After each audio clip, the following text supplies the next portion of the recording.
that are complete genre shifts from their predecessor. The first one is some certain genre, the sequel is something else. So first we have Joker Folie à Deux.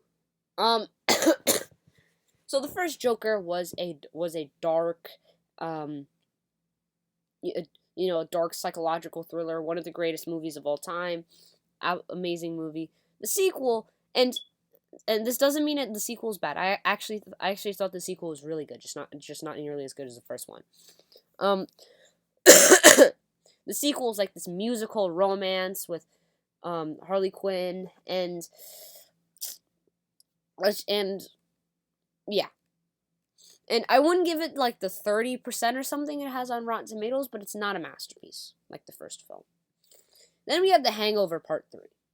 So, as you know, I'm a big fan of the Hangover trilogy. The first one was just so much fun. It was like a nice comedy and I'm betting this happens a lot.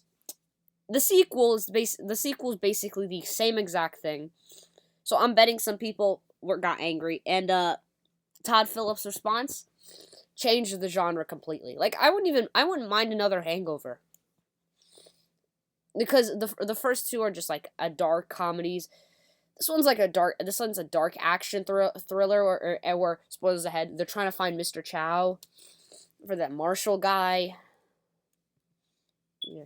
And then number 1, the king or queen, I guess, of all of sequels being different from their predecessor is Megan 2.0. I cannot make a list without mentioning Megan 2.0.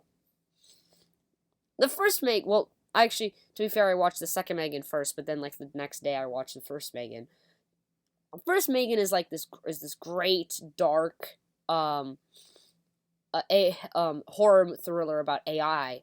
The sequel is Terminator. Is basically just Terminator, with like AI bots and I don't know, trying to be Tom Cruise.